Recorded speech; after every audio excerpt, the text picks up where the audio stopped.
completion percentage, not the yards, just being able to complete a pass. And both of them got some frisbee catches out there. And if you make a mistake, the fight song going to be playing on both sides of the ball. Both teams have receiving cores that's better than you think they are. But because both teams run the ball so well, you might not get to see how good the receivers are. And I'll leave it at that. Fred, I'm going to say one name is going to be a difference maker in this game. Either they're going to slow him down or he going to make a difference. Wide receiver, Renberg. What's He's going to make a difference. If they can get the ball to him and he gets in space, because he don't need but that much, and he can go that way really fast. And then the other thing, Coach, Mr. Campbell, the panel, I don't think nobody's really talking about it. Who are they going to play at quarterback in Jackson? Yeah, Coach. Wait a minute. Hold on. Wait a minute, because I was getting ready to transition. So this is a perfect segue to that. So one of the most important things in any championship game, and Mr. Peters, and again, people heard me say that. I said for Prairie View to win, he got to play at all SWAC level. So I want to talk about Coach Fred. Let's talk about this, Coach. That's why we got you here. But I'm gonna tell you, I'll give you my opinion about it after you guys speak on it. I'll tell you the reason why I said that. Coach Fred, talk about. So we've heard that possibly Jacoby Morgan, 15, as you would say, is coming back. Lockhart has played.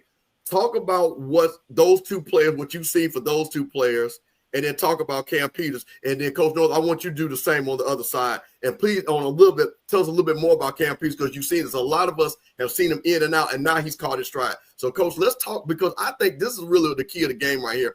Who's going to be playing quarterback and the quarterback play? Coach, talk about the Jackson State quarterbacks and then Cam Peters. So the senior, 15, he's their leader. They believe in him, and, he makes them go. But if he's not 100%, it's going to be a problem. So when he took over a year ago is when they kind of took off. Well, actually 2 years ago when he took over for the one kid. And then he went down versus us, and we were able to kind of take the game over. But he's gotten so much better in the pass game, and then he's always a threat with his feet. And, just being that leader, and everybody on here knows that when the other 99 guys on that team believe in that one guy, things just happen different. But I think, and that's something Coach Taylor's going to have to deal with. I think if he's not 100%, I think the young kid, 11, has shown enough to be able to keep it in the middle of the road. And then they've got a run game. They've got a 1,000-yard rusher. So the young kid doesn't have to do too much. He just can't fumble the victory snap in that situation for his team. But 11 can throw it. He can do enough with his feet. But PV can confuse him. He's young, no doubt about it. And they can kind of, get to him because they can rush the passer. But if 15 is not 100%, you've got to play 11, and then you've got to put him in a situation to where he doesn't wreck the car. He just keeps you in the middle of the street. But I think that position for them is going to be the difference in the game, just because PV, when we played them, they had a 2-quarterback system going on. I think they kind of tailed that off just a little bit, and they kind of went with a better passer. But they also have a weapon that's being underestimated in this game, and that's the tight end that we talked about a couple shows ago. And if you don't know where he is, that's one of their favorite targets. They put him in the middle. He's a big kid, 6'6" or so, and he's pretty good with the ball once he gets it. So it's going to be whoever can take away whatever the other one likes to do best. But 15, if he's not 100%, I don't know if Coach Taylor does himself any favors by playing him over the young kid. And then, everybody here knows you don't want to put the young kid in a situation where 15 starts and it's not going so good, and then you have to put 11 in, and now he's feeling pressure like he's got to bring you back or do something spectacular. That can get him in trouble. So, Coach Taylor's been the coach of the year. He's a lot better coach than me, so I'm sure he already has that lined up with what he wants to do. I'm really impressed the fact that they've been able to keep it close to the best as who's going to be starting that. But to me, that's the thing. Nobody's talking about who's going to be playing quarterback. So those are the two keys for me on that deal. I got report that he is taking snaps. Jacoby is taking snaps. He's don't know if he's full throttle or not, but I know he's practicing in uniform. On your side, what do you see from the Jack State quarterbacks, what you've seen them, and tell us about, because again, give us a little bit more in depth about Cam Peters and what kind of quarterback he is. Okay, so I'm going to agree with Coach, but a little bit I'm going to say I disagree on the Jackson situation. I may feel like it's a little bit better if the older kid can protect himself to start him, let the younger guys see what Coach is seeing. If he has to go in, he can see, okay, here may be some spots, because the further you are away from it, the slower it gets. So that's why I say maybe start the older kid, then bring in the younger kid that maybe sees some things. But I agree with Coach, for the most part, start the guy that's been playing. Cam started off, I would say, a little bit up and down. He is more athletic than people think he is. He had the one bad game that probably won't happen again. He had a ball slip out of his hand. A ball gets tipped by two or three people. He had a ball that should have been a pass interference call on the play that he threw deep. Didn't get the penalty. It turned into an interception. But, people thinking that he has to play at this miraculous level, it's almost the same thing.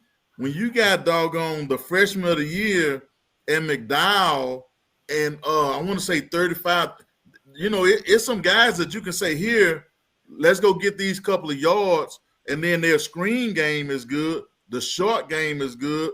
The deep ball can be a little bit better, but when you can throw those screens out there and turn them into 7 yards of play, and you got Jones, and I think a lot of people sort of get slipped up on the other H-backs. Jones, to me, is a tight end. Those other kids are more fullback type bodies, and, man, them jokers can catch.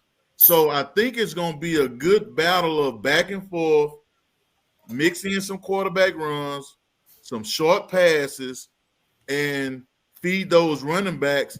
Oh, and you got the wide receiver on the power sweep, power read game that's pretty doggone good for, I think both teams get their playmakers the ball in different ways. So I think that's what it's going to come down to. That's why I say pass completion percentage more than pass yardage. Yeah. Well, look, that's my specialty. Coach Campbell jumped the gun on me, but that's my specialty, the quarterback spot. Yeah. Coach, I had to set it up for you. So now you can be the grand wizard and break it off. See, Coach, listen. See, Coach, listen. I am, listen. See, we got an all-star cast. I'm like Kurt Rambis. You know what I'm saying? I'm just the fifth guy on it. You know what I'm saying? We got all y'all the all-stars. I got to make sure we keep it moving, Coach. Look, come on, man. Come on, Magic. Come on, man. It's your turn. I like that, Kurt Rambis. I like that. I'm a Laker. I know what you mean. I get it. First of all, I know I'm going to piss some people off because everybody think I'm a Prairie View game. Don't count out Cameron Peterson. He's thrown more yards than they have. His completion rate is 63%. He's peaking at the right time. He's a general of that game. All he has to do is don't go in there and try to win it himself. That's the first and foremost thing that you tell a quarterback to do. Don't try to win yourself. Because 9 times out of 10, if you win the game, you're going to be the MVP. Mm-hmm. I think if Cam controls the game, don't get shook up by the rush, don't panic. Hopefully, again, that comes down to the play calling as well to help slow that down. Because I was able to see Jackson State against Grambling, and they slowed down in the second half, that pass rush. I seen the Jacoby. Again, he's been there before. He's been in the big game. He played a hell of a game in the championship game, in the national championship game, but he didn't play so well in the SWAC Championship game. So he's coming in. He's limping. Again, it comes down to the play calling where he don't get really involved in being able to put pressure on him because he's really not a guy that likes to get out of the pocket. But it seems that this Lockhart kid has stepped in and pretty much have done some of the same things that Jacoby has done. So he's not that far off. You know, I like what both of you guys said about who you play. I think it's just a feeling that TC is going to have to get going into this game. I think that you can't go into this game and just come out and open up and zipping the ball everywhere. You know, I think it's got to be a strategy. It's got to be a good pairing or pairing that, you know, and at halftime, you know, that's, I think, when the game is going to be won. Who's going to make the right adjustments in this game? Because both defenses are great. Both defenses are great. But, you know, everybody's talking about Jacoby. But I'm telling you, Prairie View's got a kid over there that's peaking it. And then they got another kid that's coming off the bench is just as good. So I think one of the biggest things is what I said earlier. Who's good? Who's the playmaker? Who can make a difference? Is that kid Rembrandt? I think he can make a difference. And like you said, Coach Fred, all you got to do is give him that, and he'll take you to the house. LC, you faced a lot of great quarterbacks in your championship years. Tony Romo and all the greats. What did you think? And you're a defensive guy as well, going into a championship game. Well, I can't relate on, you know, both of those quarterbacks because, you know, we were playing during the same time, you know, they were playing. But it's just like you said, the quarterback got to be able to manage the game and, you know, not throw the game away or doing something different that, you know, wasn't in the game plan. And I think that's the main thing. Sometimes a lot of players get into the big show, you know, can't handle the big show. And we're going to see that the matchup between these guys because it seems like both teams got quarterbacks that are kind of like, you know, up and down a little bit and just going to see, you know, which one of them going to, you know, be prepared and ready to, you know, to do the right thing for their team to win. Yeah. Now, Heiss, you think that Jacoby, because Lockhart is his first time coming into it. I know he's just played at Jack State, but this is a big game for him.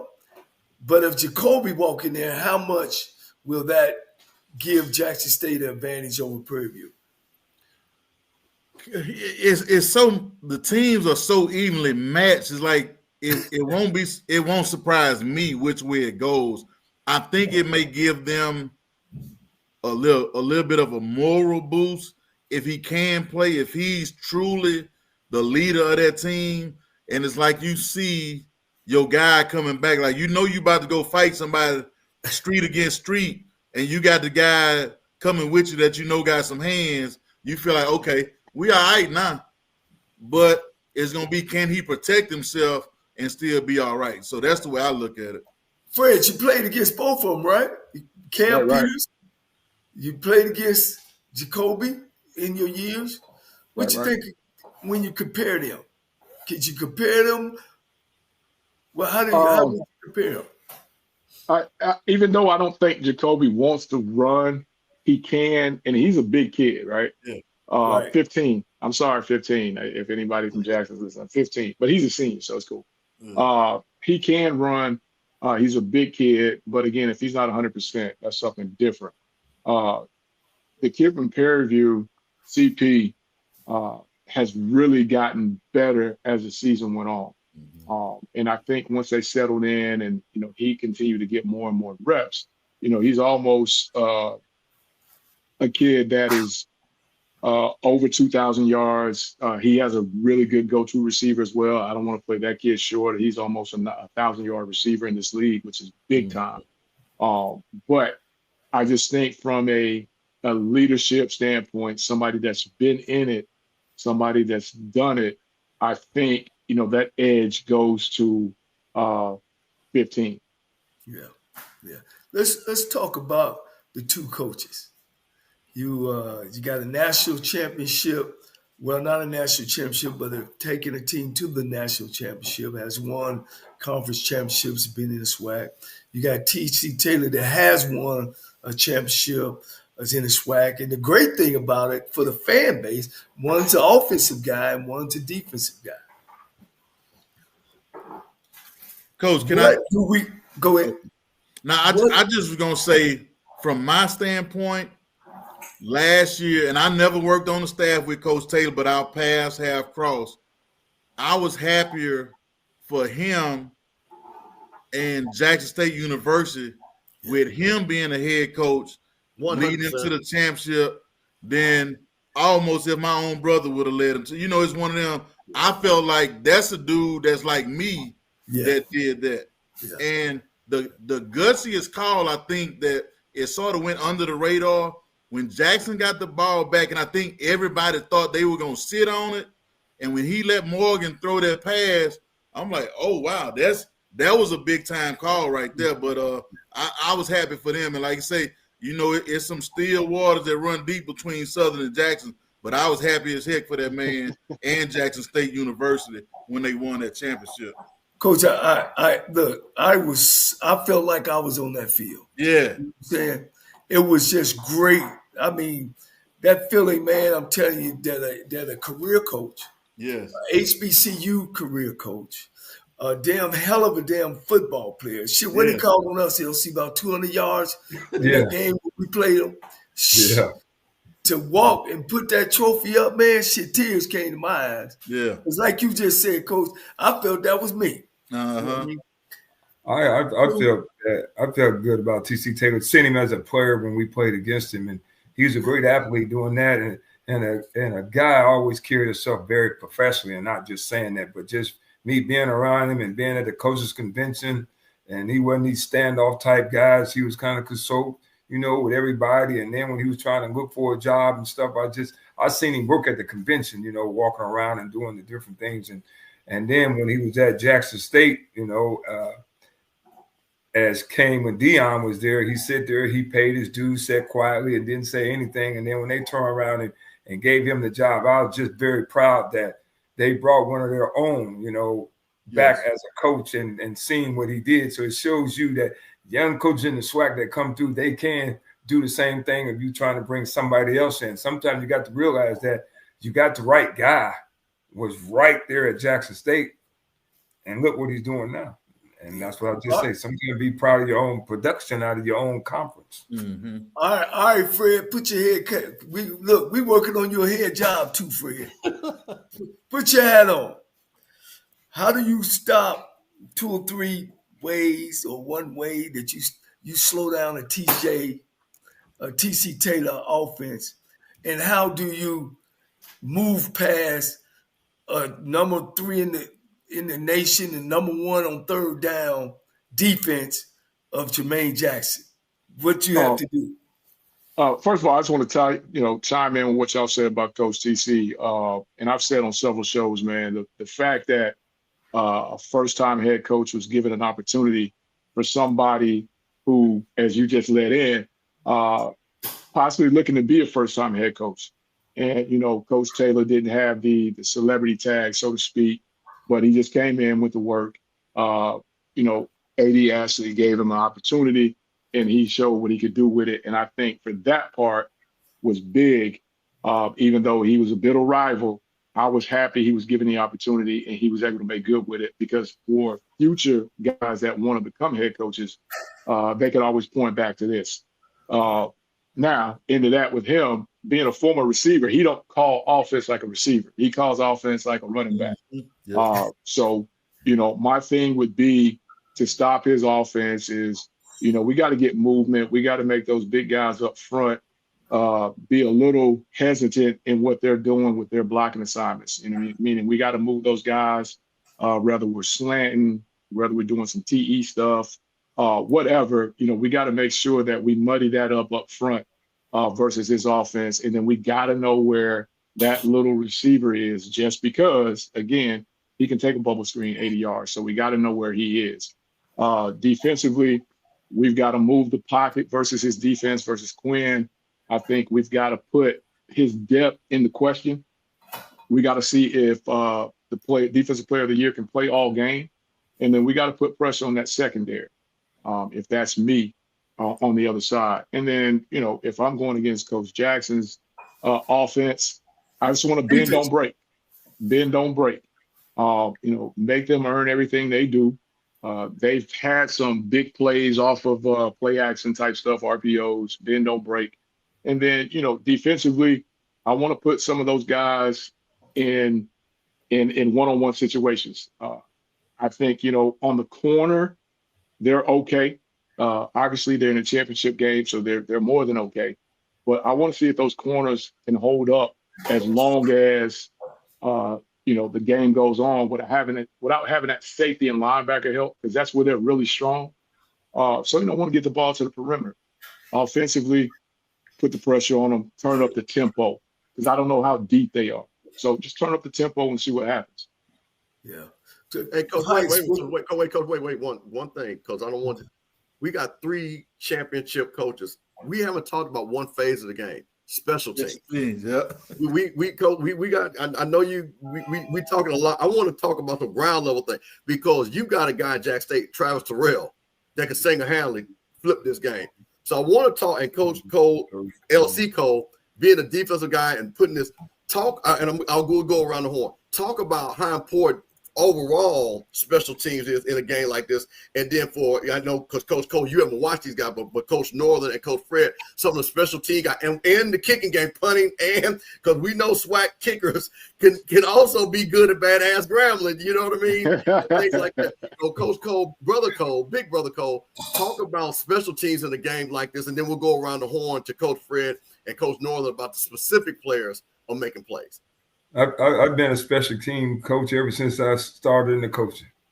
And like I said, it's 3 phases of a football game. There's offense, there's defense, and there's special teams.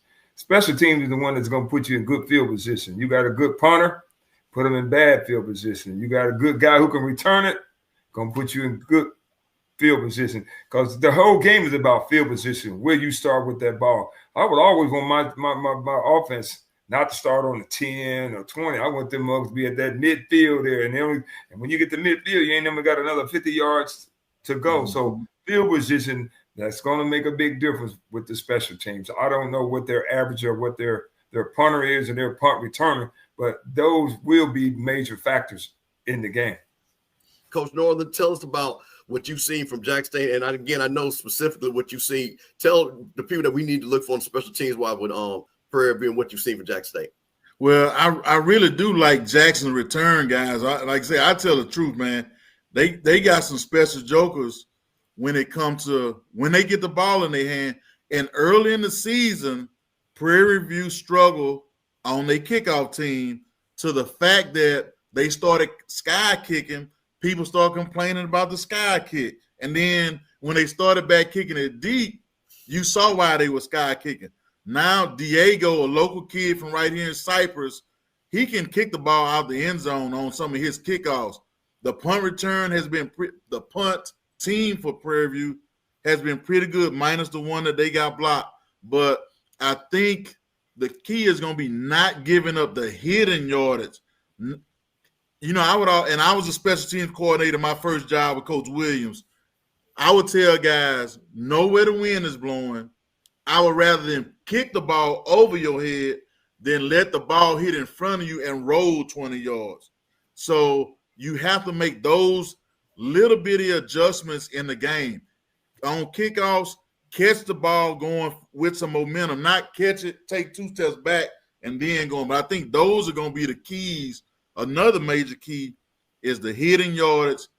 I think both teams' kickers are going to be on point. I think Diego may have a little bit more distance, probably from, I'm going to say 55 in. Coach Jackson might say 52 in on the field goals. Punter's going to be tit for tat, even though Jackson's punter had a couple of them that were real short, a couple games. But I think that was just, jitters and all that. But that's going to be one of the major keys is whose kickoff team is going to play well and who don't let the ball roll 20 yards and have to get 2 extra first downs. Coach Fred? Let me give y'all the weather condition, and y'all can keep talking about the special team. Be 53 the high, 43 the low, and it might be raining. So go ahead, Fred. Jackson State has an excellent kicker who can put it through the back of the end zone. And, I would tell, PV, if you're not sure it's going through the back of the end zone, stay away from that other guy, right? Because he don't need a lot. As you saw last year, this year's numbers was down because everybody looked, hey, find out where he is. We're going the other way. And that's, pretty much that part of the game. And then, PV's got a decision to make. As Coach said earlier, they went to the sky kick. That's where you talk about the hidden yardage. As we talked about in our staff room leading up the year before, we didn't kick to him. We sky kicked it. We squibbed it, which gave them excellent starting field position, as Big Brother Cole just talked about. And you got to make a decision. If you want to try the kick and you're not sure you can get out of the end zone, stay away from him. But sky kicking it gives them a shorter field. So, you got to make a decision on that. And then, the punting part of it, Jackson State's near the bottom of the conference in punting yards. So, that's something that Prairie View can actually, if they can get them in third down situations and make them have to punt the ball, that can give them an opportunity to flip the field and control the tempo. Because, like I said, Jackson State's at the near the bottom, and then PV's on the top half. So PV's punt game is really good. And, Mr. Campbell, you bring that up. That is one of those things that you've got to make sure you understand where that guy is for Jackson, because he's a national player at that deal. You know what I mean? So you got to make sure you know where he is. And if you can't put it out the back, you got to make sure you go the other direction because you don't want to make any mistakes in that situation, because that could be problems that you didn't prepare for because, again, that's that hidden yardage in that whole thing. Yeah, Coach Campbell. Yes, sir. Let's start putting these cats on the spot and get some grades and see where we are. You ready for that? Absolutely, Coach. Let's do it. So one of the things one thing real quick, Coach. We talked about the offense. We talked about the defense. I wanted to make sure we got a special team. Now, Coach, want to really put y'all on the spot. And everything sounds like. Well, Coach, go ahead, get them started. I'm gonna let you get them started. All right. Offensive line. LC, what grades you give Prairie View and Jackson State? Well, I'm gonna give them even. I'm giving both B's because they wouldn't be there if they weren't good. Yeah. Hey, Heisman. Look, I'm gonna give them both A's actually, because you think the way that they run the ball, and I think Prairie View is only, and that goes into the quarterback play, is only giving up maybe 5 or 6 sacks the whole season. And I don't care who you got back there. That's not a lot. Yeah. Damn, we still at 0-0. Fred, I'm sorry. What you got? I'm gonna go with the Big Brother Cole. You got to give them at least B, because if they wouldn't B-ish, they wouldn't be in that game. So I think if I had to go B+, I'd go Jackson. B, Prairie View for sure. All right, here we go. Let's go tight end. Tight end. Both of them played with a little tight end. I know Prairie View, his is more of an H-back. He kind of swings out at the wide out end. Tight end, Fred? I give Prairie View the edge in that situation. I give that kid there an A. And then I give the kid from Jackson, and the way they use him, I give him a B-. Okay. LC. I'm gonna flip what he just said and go to the other one B+ and the other one B-. Okay. All right, Heist. I'm gonna give both of them outstanding. I give Prairie View the edge, A to B. Okay. He called a big one against Texas Southern to win the game. All right, let's go. We got to go to the running back. They both Prairie View run with somewhat a committee, and Jackson State also has one or two, and maybe even go deeper at sometimes. Yes. What you think, Heist? Look, it's gonna sound like I'm being too nice, but I think you got to give both of them A's. You have Prairie View that had a couple 200- and 300-yard rushing game. Jackson State had a game where they had 3 guys go over 100 in one game. So I think you got to get that room of both schools. Both of them got to get A's, in my opinion. Yeah. So, what about Fred? I like what Coach said, but you have one guy go in that thing with 1,000 yards. Yeah. So you gotta give him, the A+. That's hard to do. So I would give him an A+. Give that room an A+, and I would give the Prairie View room a B+. Yeah, A. Miller was a 1,000-yard rusher for Jackson State. Mm-hmm. LC? I'll go with give Prairie View, give them the B and give Jackson State the B. You keeping up with the points, Campbell? I like to go with the committee. I'm just letting them talk. We good on that because I'm not going because here's the thing. Because what's going to end up happening, they're going to basically have the same grade. That's why they're both in the championship. That's why I already see it. I'd rather hear, to me, it's not so much the grade, it's about the analysis of the grade. Right.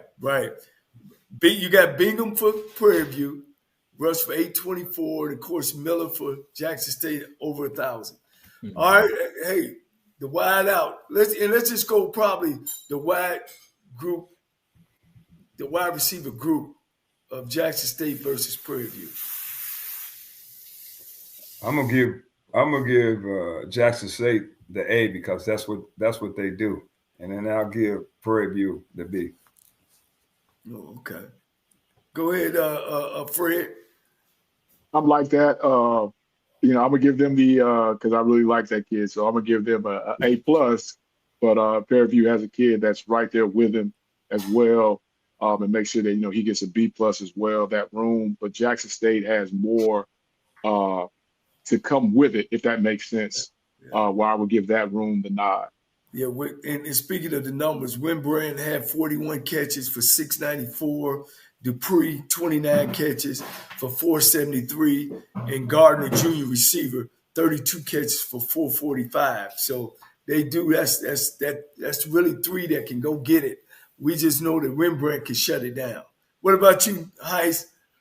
I would go the same way. I think the thing that makes Rembert so special, if he's that third guy in the trips, you better make sure you got to slide somebody close to him, because it's almost like the quarterback will come up and we call it stick or stab, and he may run up a couple yards and turn around, and they say, get that joker the ball. I don't care how you get it to him, and let him enjoy stick his way to 12 yards before you know it.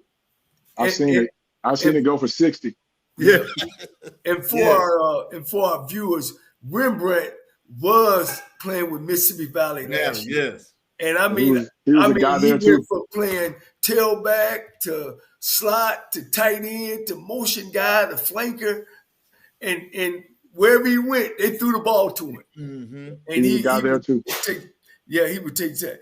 And just talking about Prairie View's receiving, they got Rockwell got 62 catches for 959, 25 for Dennis for 395, and Ojo receiving for 24 receptions for 285. So in that receiving crew got 11 touchdown passes to him. All right, the major spot, you got Cam, Peterson, you got Lockhart, you got Jacoby. I'm giving both of them B's.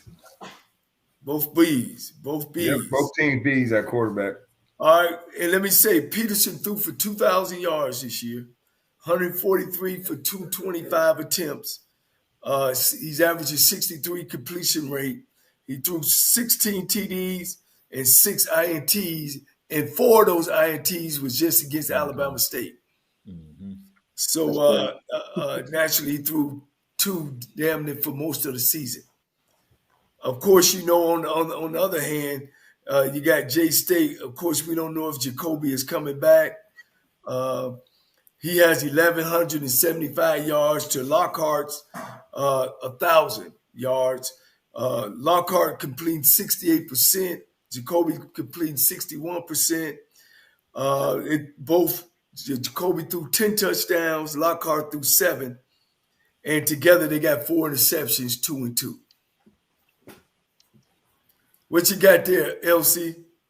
Oh, no, I said I gave both of them B's. because okay. Which quarterback you get edge to? They playing both. You know, they're gonna be if they end up playing multiple quarterbacks. So I just kind of say it's gonna balance the game out to see how that goes. Gonna make the difference. All right, Heisman. I'm gonna get an edge to Cam, especially if the young kid has to play for Jackson. Okay. Well, let me ask you a question. If Jacoby Morgan walks out that door, then what do you say then? It depends. Hey, do he walk out or does he limp out?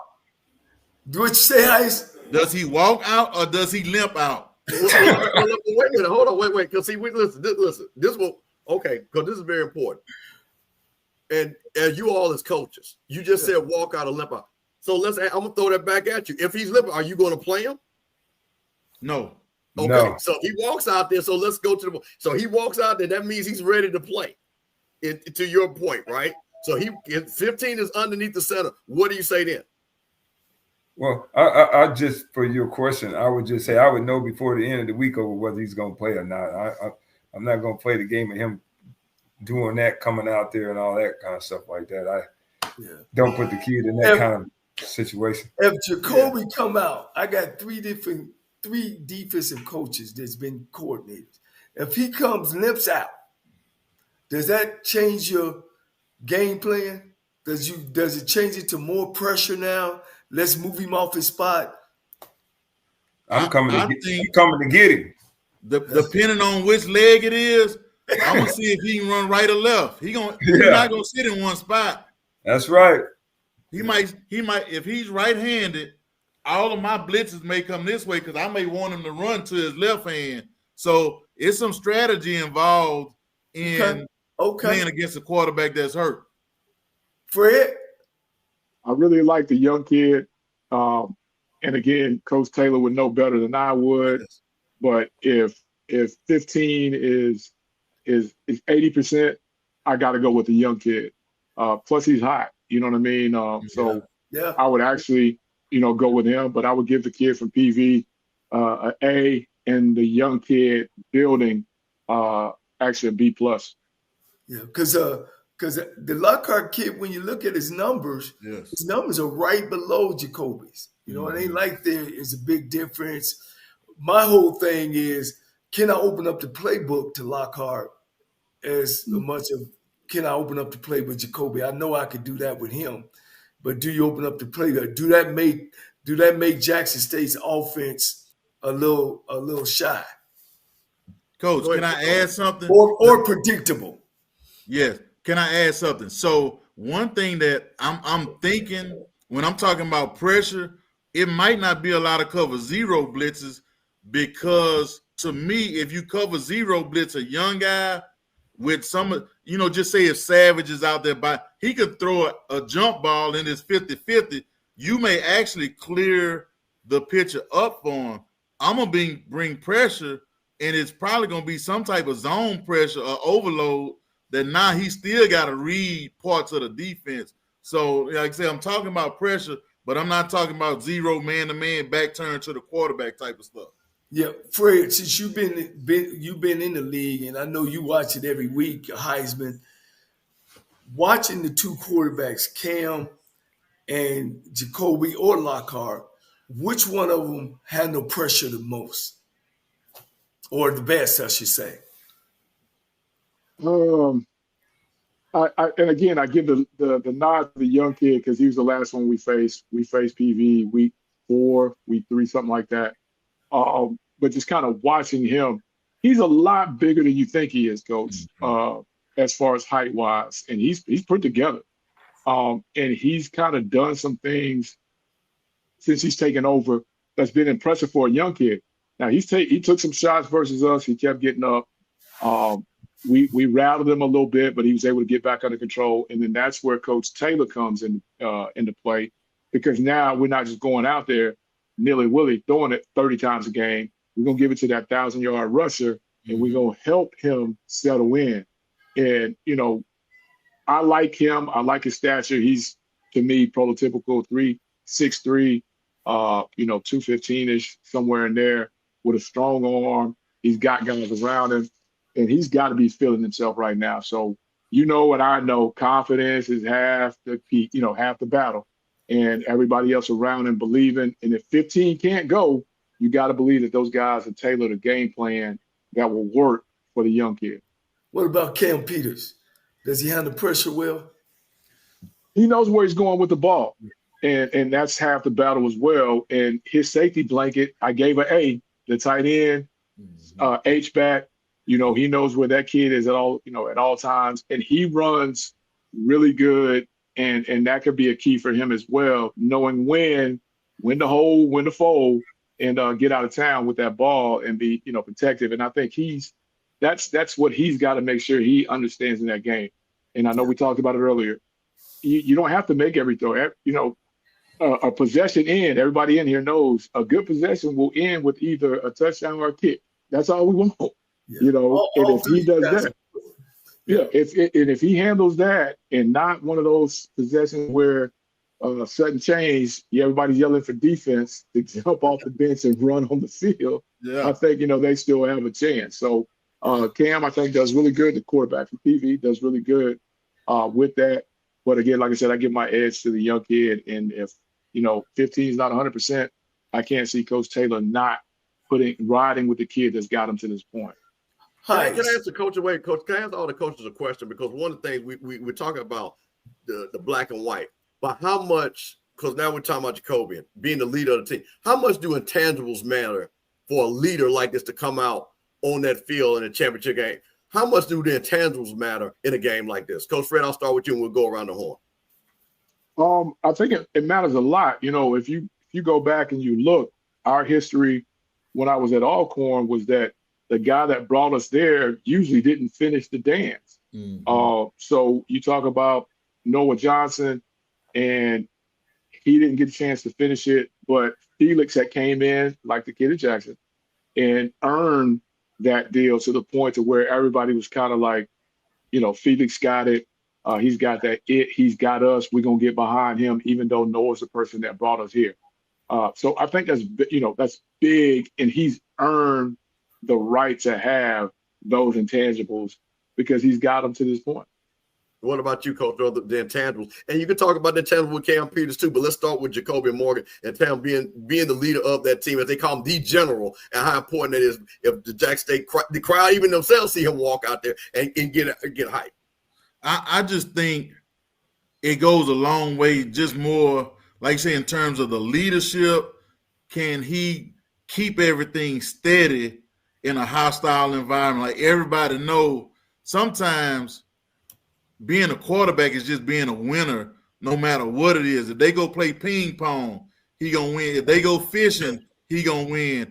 That's the kind of guy you need at quarterback that can rally the troops no matter what the score is and keep everybody level-headed. That's when the intangibles to me mean something, because I've seen great quarterbacks come out of high school, but if they didn't play at a winning program, I don't want any part to do with them. So it must be something to the kid if they call him the general, because that's a sign of respect. Yeah. Coach LC Cole, what about you with the intangibles? How much do you think intangibles play? And you have won championships with players that are known for their intangibles. How important do you think for Jacoby Morgan coming out there, being the leader of the team, as to say, being called those intangibles? Oh, I think it's real important. I always just talk about a kid. We had Darnell Kennedy. That guy had all the intangibles. I mean, you look at a young man that went through three different coaches. You know, he went through Ron Dickerson. He went through I guess the other coach, and then he went through us. And it was just kind of like you just had confidence in all the players. Everything just had confidence in that kid. And I just said, man, this mother went through 3 head coaches, 3 different systems, and still put the ball up in the air and gain all those numbers and SWAC player of the year when he came out. And I think it's very important because the team feel very confident about that guy. I mean, like I said, he was just like Johnny. I mean, hey, they both sit in there, ate McDonald's, watched the film, everything. We got on the film. He was able to call the offense by himself. Mm-hmm. I could just went on and told JC to take a vacation, and Darnell Kennedy would have handled that. So don't think he was calling that when Darnell Kennedy was calling the plays, not JC. Now, Coach Cole, I want you to now, Coach, you were a quarterback. Yeah. You were a quarterback whisperer. How big are the intangibles for Jacoby Morgan, being the leader of that team, coming out there, and his brothers in arms see him back? How important is that intangible?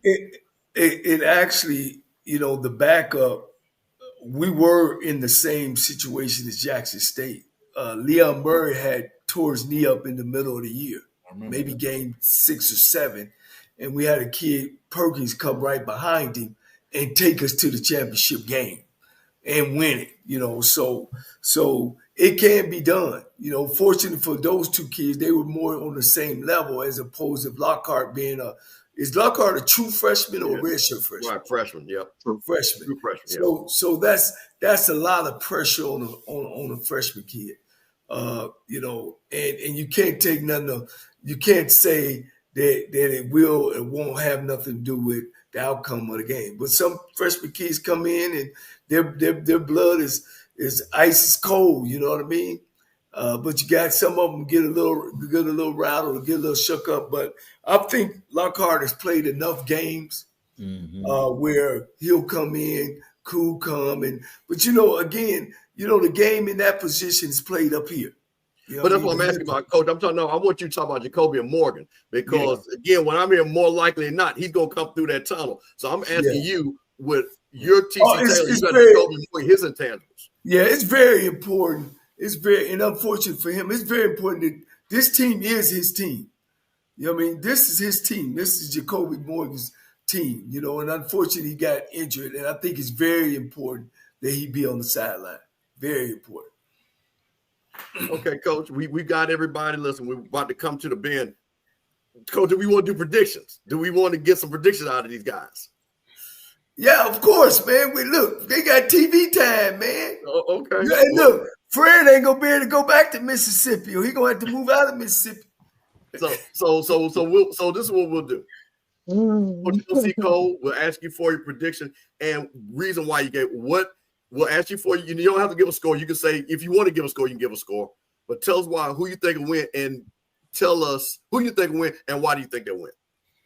Well, I'm just because I'm a little bit biased to Jermaine because he coached at Texas Southern when I was there at Texas Southern, and I just seen him grow as a player, and I just seen that he's been consistently building programs and been winning since he's kind of like been in the business. And TC did the same thing. So when you start looking at both of them, they both have that right there. But I'm gonna push on the defensive side of the ball because I'm a defensive side guy. So I'm gonna push for Prairie View defensively. That's where the game is probably going to be won at. Okay, Coach Northern, what you got? So I don't do predictions. Right, that's fine. Because I say 9 times out of 10, I'm gonna probably be on the sideline. So some of these, I ain't gonna call them dudes, but some guys, if you don't pick them to win, they get sensitive. Yeah. But I'm gonna say this. I think it's gonna be a close game until about the third quarter, and then I think it's gonna be a special teams blunder, a couple big plays that it's gonna be like 4 minutes that change the whole game. And I can see it being like 10-10 maybe at the half or something like that. And then at the end, it's going to, I think, in the 30s to 17s either way. But it might be the special teams play that flipped the game or one big pass play that changed everything. Coach Fred, now you can take the same tack because I know you out there making some moves. So if you want to take the same tack as Coach North, that's fine. We totally understand. Hey, you know how that go, Coach. Yeah. It's one of them deals where, I pride myself on being part of the media now, so as well. But, the football side of it, and one thing that we didn't talk about is the surface. Friday's supposed to bring some rain. PV plays on turf. JSU plays on the grass. They've been in this thing. Who does that bother the most? Who's able to adapt the quickest in that situation? And it pains me when you said that, because it's like in my mind, I know what I gotta say. I know how I gotta lean, and here's why: because the champs are the champs, and Mr. Campbell from other shows, I'm always like, you got to go with the champs till somebody beats them. and they have the experience. So it's the experience takes over for me. They have the running game. If the young kid has to come out there, they have the running game to support him. And then I know Quinn, good friend of mine, again, he's in there right now, I'm sure, finding the tip. So it's one of them deals where it's going to pain me to say it, but I got to think the champs remain the champs. But I do think it's a close and competitive game. All right. I'll leave it at that. We're not going to let you get off of that. What we already know where you kind of leaning, but tell them what you think. Well, here's the reason why. Besides, everybody know that Tremaine worked up underneath me, is that it ain't gonna be no game where one team walking in there and just gonna blow out the other. That just ain't gonna happen to me. I think both teams play defense great. I think Prairie View's defense is more keep the ball in front of us. Let's come up and make the tackle. You got to be good on first down against them, because if you got to throw the ball, they're going to go into that two Kathy, whatever they want to call that, and it's going to be hard. It gives quarterbacks fits. That's why on third down, they're the number one team in the nation. Jackson State's defense is, like you said earlier, Fred and Heiss, they come after you. They going to pressure you. Jackson State has always been that. They're going to try to out-athlete you. But what happens with that is the game go long. If that offense ain't scoring, and I'm going to tell you, and I'm going to make you remember some, Heiss, when we came and took over y'all at Southern University, y'all had 22 returning seniors. Y'all would play man coverage in the locker room the whole week. And then they get in the game and hold everybody, but then one of them slip and fall, touchdown. Get tired at the end, touchdown. And when we came as a staff and started teaching them zone and where they could rest and take a play out and, they already could play man. So I'm saying that to say at Jackson State, when I seen them against Grambling, they let Grambling stay around. The offense didn't score, because when you down by 2 touchdowns or 3 touchdowns, then you become predictable. They never made Grambling predictable, and that's what happened. And I think in this game, if Jackson State don't score early, I think at halftime, I think the best coaches, make great halftime adjustments, and some of them, most of the time, it's got to be offensively. You know what I mean, to make halftime adjustments. But one thing about Prairie View, they don't keep that ball in front of them. They're going to try to shut down all the big plays. And if they can do that, man, they can make some things happen. But Jackson State is Jackson State. They're great on both ends. If you let them intimidate you, it's going to be a long night. But I just really think, man, that it's time for Prairie View. I just really think that Tremaine and his staff, not taking nothing away from T.C. Taylor's staff, I think they make the adjustments and they win a close one. Hey, Coach, listen. I've had all the coaches. Now I'm going to speak as a fan. You got the faith to do this. I've been around the SWAC a long time there, Coach. Seen a lot of big games over there between State and West Street, over there at the vet, as they call it. I've been in there with 60-something thousand. Now, Coach, let me tell you something. Did you know no road team has ever won the SWAC championship? I heard that before. Do you know that Jackson State has won 3 out of the last 4 SWAC championships in that stadium, Coach? And Coach, I'm just gonna say something, Coach. I'm just gonna say something. Coach, I'm just gonna share something for you, because I'm from Jackson, Mississippi, Coach. I'm from Jackson, and I'm just gonna say just one quick thing, let me see here. We get this thing here. Let's get this thing. Hold on. I had a problem with this. There we go, Coach. Listen here. When you hear this right here, Coach. You hear this right here? In Jackson, Mississippi. On Saturday, it's gonna be a football game.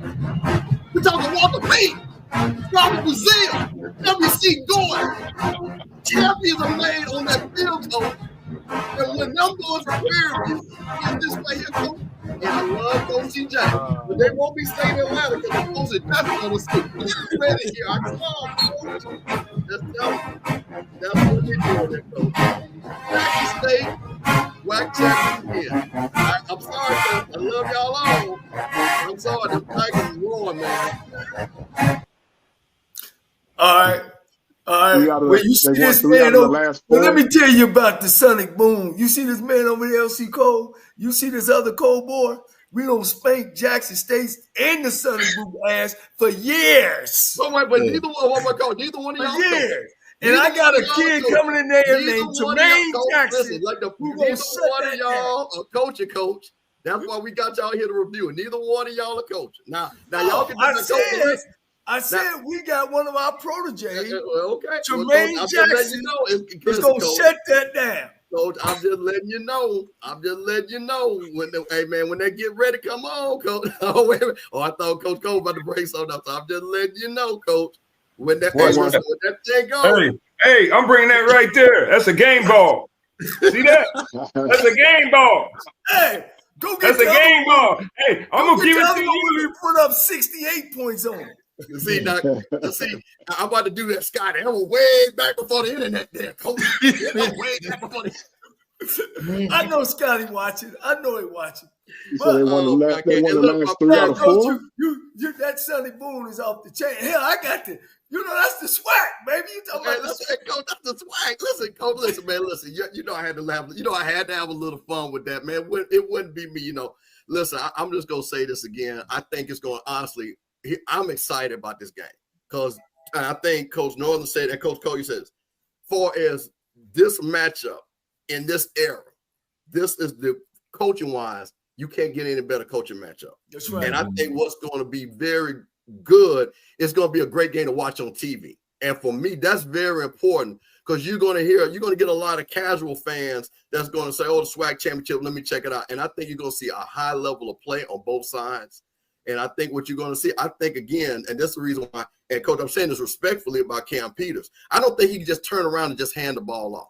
I think Jackson State. So the reason why I said about being an all SWAC before, I think he's going to, for them to win, he's going to have to be a star. I think he is a star. So I don't think he's just going to have to hand the ball. So when I say all SWAC, it's not him doing something outside himself. I think he has the ability to be even better because when you're in a championship game, that's what you have to do. Championship players make championship plays. Mm-hmm. So that we've seen Jacoby and Morgan do that. We've seen that running attack do that. We've got a championship coach, like I say, that's played that championship with Tremaine Jackson.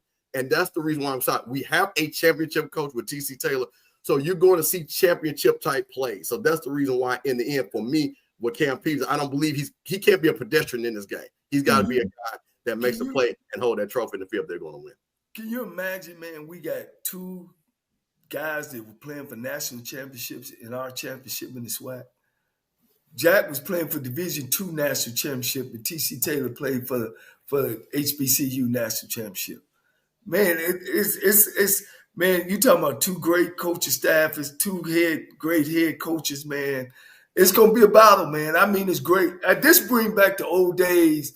Come on, Campbell. Your W.C. Gordons against your Eddie Robinsons, your Marino Castles, man. It brings back just chills to my body. Heist, you've been in there, Fred. You kind of been around. LC, you faced some of the great ones, and Pete Richardson and Eddie and all those cats as well. Man, it's SWAC time, Coach. It is. We getting that edge back, and hopefully Marshall Falk can come in and because we need a Southern team to be good. We need a Southern team to be good.